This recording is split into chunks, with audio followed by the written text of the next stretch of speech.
Assalamualaikum warahmatullahi wabarakatuh. Selamat pagi, selamat siang, selamat sore, dan selamat malam. Sesuaikan saja dengan kapan Anda menonton video ini. Kembali lagi bersama saya Hendrianto Rusman. Saya dari Universitas Tadulako, Fakultas Ekonomi, jurusan Akuntansi. Kali ini saya bersama ketiga rekan saya. Kami akan membahas seputar akuntansi keperilakuan. Kalau minggu lalu atau di video sebelumnya kita sudah berbicara mengenai teori utilitas dan pengambilan keputusan. Dalam hal ini erat kaitannya dengan akuntansi keperilakuan. Kali ini kita masih berbicara seputar akuntansi keperilakuan tetapi dengan materi yang berbeda. Kali ini yang kita akan bahas adalah paradoks rasionalitas dalam pengambilan keputusan. Apa itu paradoks rasionalitas dan bagaimana kaitannya dengan pengambilan keputusan itu? Yang pertama itu, paradoks rasionalitas adalah pengambilan keputusan yang diambil di antara harapan dan rasionalitas seseorang. Nah, dalam membuat satu kebijakan di mana seseorang lebih memilih harapan di antara prinsip rasionalitas. Nah, jadi kali ini paradoks rasionalitas itu lebih menekankan pada harapan.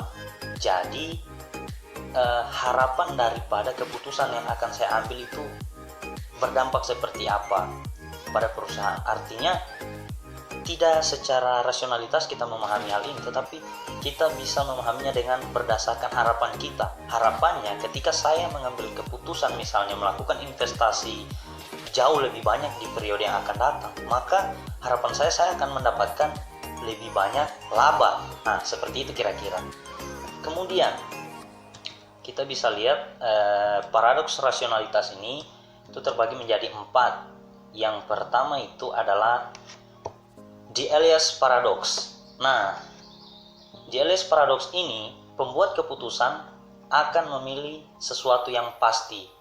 Namun jika dihadapkan dengan harapan, maka pembuat keputusan akan memilih harapan yang lebih besar, ya, walaupun tingkat kegagalan itu relatif tinggi. Artinya keputusan yang diambil di sini itu hanya melihat dari seberapa besar tingkat keberhasilan dari keputusan yang diambil.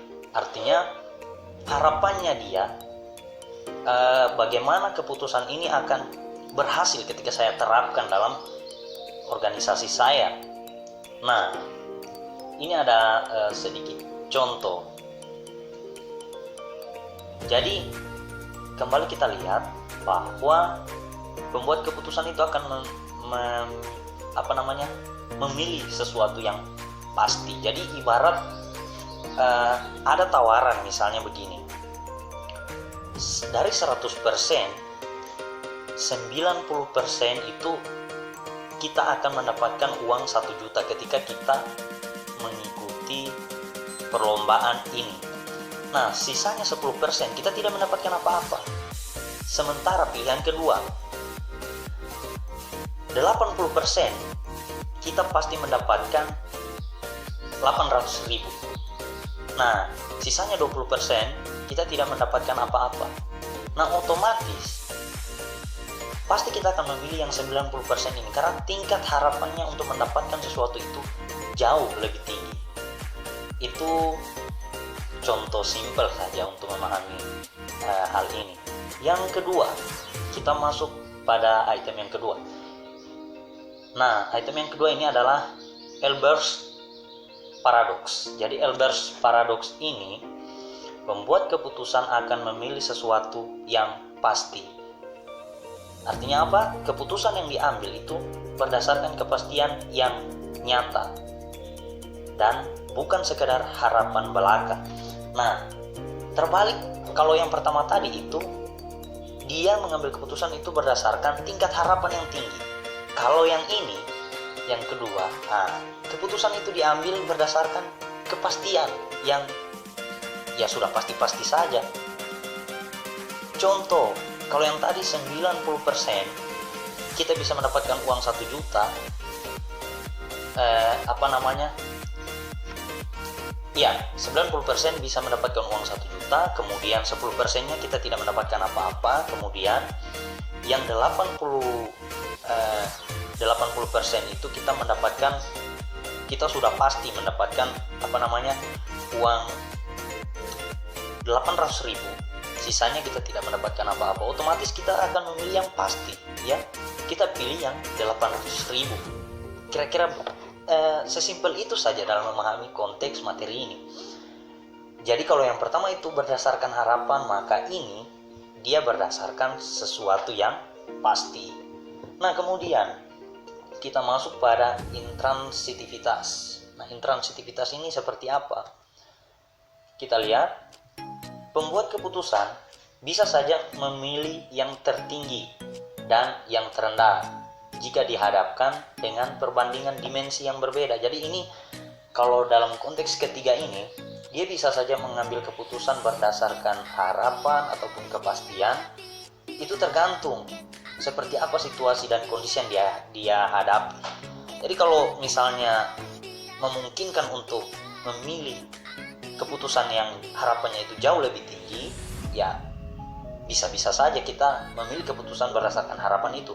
Tetapi ketika situasi dan kondisi memaksa kita harus mengambil keputusan berdasarkan sesuatu yang pasti, nah maka secara otomatis kita harus mengambil keputusan yang tingkat keberhasilan, tingkat kepastiannya itu jauh lebih tinggi. Kemudian yang terakhir, nah yang terakhir ini adalah preference reversals. Nah, preference reversals ini keputusan seseorang itu dipengaruhi oleh jabatan dan latar belakang. Jadi sama seperti pada teori utilitas ini ada pengaruh jabatan. Nah, jabatan ini terkadang sangat penting atau menjadi faktor utama yang digunakan seorang manajer dalam menjembatani dia terhadap keputusan yang dia ambil. Artinya bukan berarti dia mengabaikan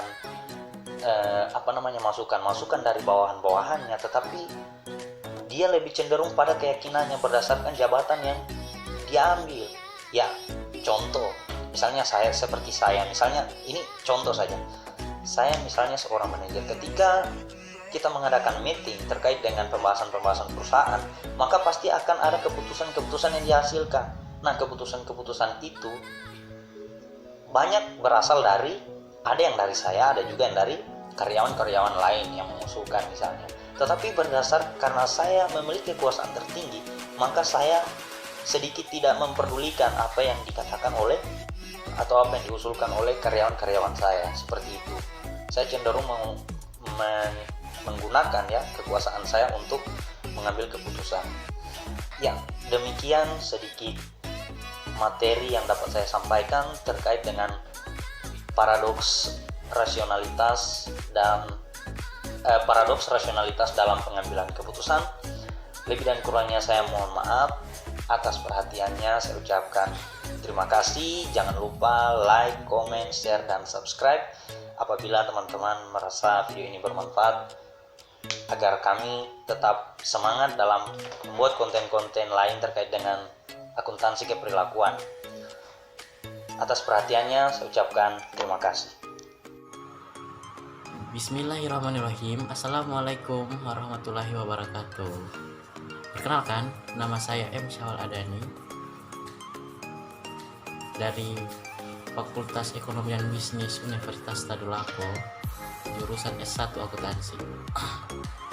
Di sini saya akan membahas tentang The Alliance Paradox, 2 Elebergs Paradox, 3 intravitas, kemudian preference reversals. Yang pertama yaitu adalah The Alliance Paradox adalah suatu tindakan pengambilan keputusan, namun jika dihadapkan dengan kesempatan, maka pengambilan keputusan akan lebih memilih kesempatan yang lebih besar dengan risiko yang sangat tinggi. Kemudian yang kedua adalah Lebrecht's Paradox. Lebrecht's Paradox ialah suatu tindakan yang mengambil keputusan yang memilih atau mengambil sesuatu yang sudah pasti, atau di sini mungkin dia lebih memiliki suatu tindakan yang mempunyai kepastian yang nyata. Yang ketiga adalah intravitas. Integritas di sini adalah suatu tindakan pengambilan keputusan yang dapat mengambil yang tertinggi dan terendah jika dihadapkan dengan suatu perbandingan yang berbeda di dua dimensi. Yang berikutnya ialah ataupun yang terakhir yaitu preference reference. Preference reference adalah suatu tindakan atau keputusan dari individu yang didasari pada suatu pangkat jabatan latar belakang individu tertentu, atau di sini sesuatu yang mempunyai kedudukan tinggi ataupun seorang penguasa dalam mengambil suatu keputusan. Itulah yang disebut preference reference. Mungkin itulah materi singkat yang bisa saya paparkan dari saya. Sekian dan terima kasih. Wassalamualaikum warahmatullahi wabarakatuh.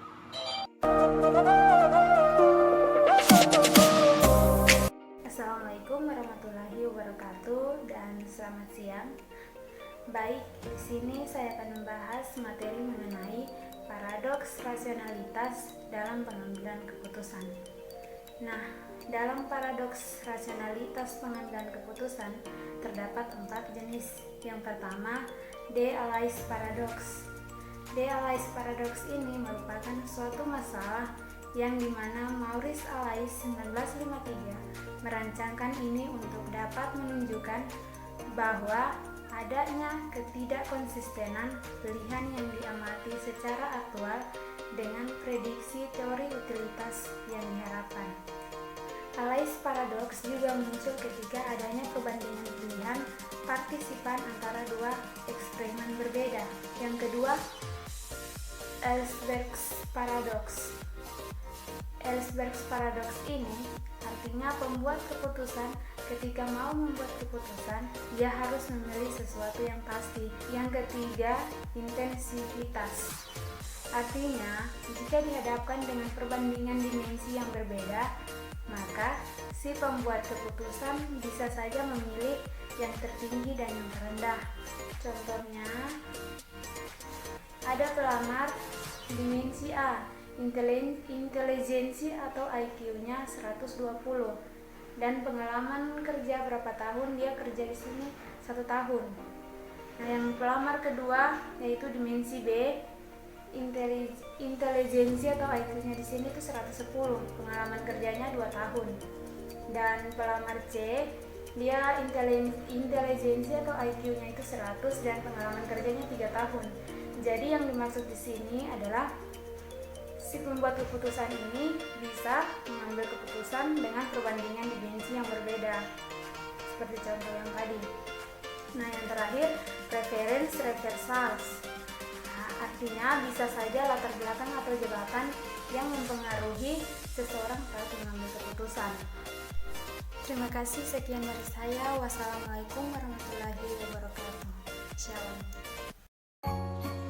Assalamualaikum warahmatullahi wabarakatuh. Perkenalkan, nama saya Irna Lagumani, Istanbul, C30118353.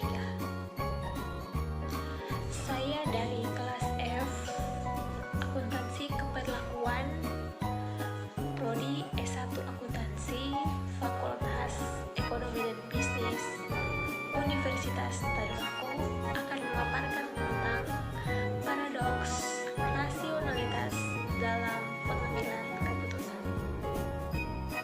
Paradoks rasionalitas dalam pengambilan keputusan adalah keputusan yang diambil antara harapan atau rasionalitas seseorang dalam membuat suatu kebijakan yang dipilih, di mana seseorang lebih memilih harapan di antara prinsip-prinsip rasionalitas.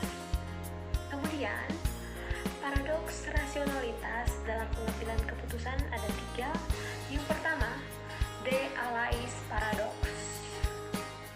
yaitu pilihan antara dua alternatif yang harus bergantung hanya pada bagaimana dua alternatif berbeda, tidak pada setiap faktor yang sama untuk kedua alternatif. Kemudian, yang kedua yaitu Ellsberg's paradox, yaitu dalam teori keputusan di mana pilihan orang yang melakukan